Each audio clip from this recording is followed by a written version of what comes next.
ओम शांति। आज 11 अगस्त 2024। अव्यक्त महावाक्य पुनरावृत्ति 4/2/2001। ओम शांति।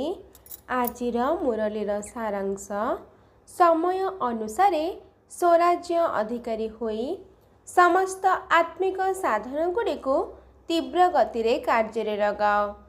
समय अनुसार स्वराज्य अधिकारी होई समस्त आत्मिक साधन गुड़िक तीव्र गति रे कार्य रे लगाओ।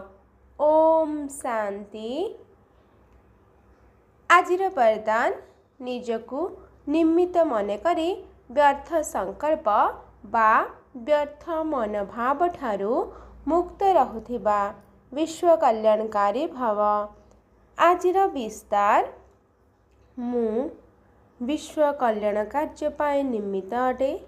जदि एही भली निजर दायित्वर स्मृति रे रहिबा तेबे केबे भी कहा प्रति बा निज प्रति व्यर्थ संकल्प बा व्यर्थ वृत्ति अर्थात मनोभाव उत्पन्न होई परिबो नाही।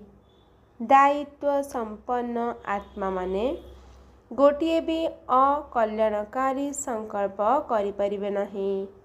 गोटिए सेकेंड पाई मध्य निजर वृत्ति को व्यर्थ करिपरिबे नाही। काहेकि ना सेमानंकर मनर वृत्ति द्वारा वायुमंडल परिवर्तन हेबाकु जाउछि। सेथिपाई समस्तंक प्रति समस्तंकर शुभ भावना शुभ कामना स्वतः ही रही थाए।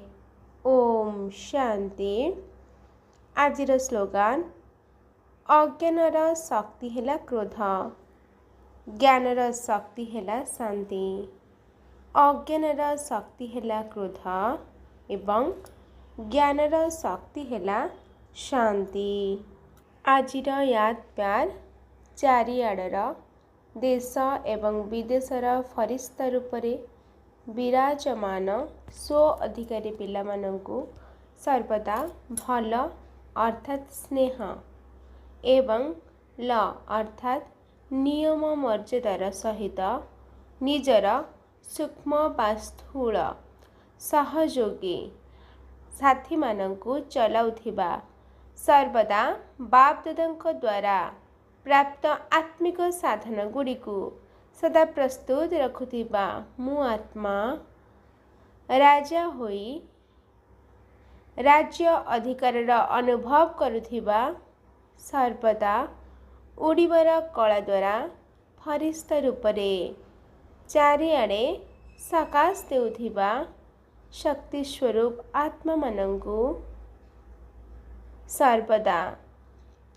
स्वच्छ दिल एवं सच्चा दिल द्वारा निर्भय एवं निराकारी स्थितिर अनुभव करुथिबा विश्व कल्याणकारी विश्व परिवर्तक आत्मा मानंकु बापदादांकर स्नेह संपन्न शुभेच्छा एवं नमस्ते नमस्ते नमस्ते।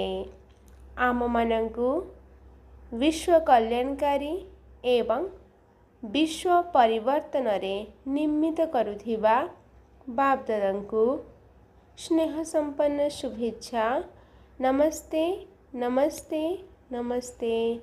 शुक्रिया बाबा शुक्रिया। अच्छा ओम शांति।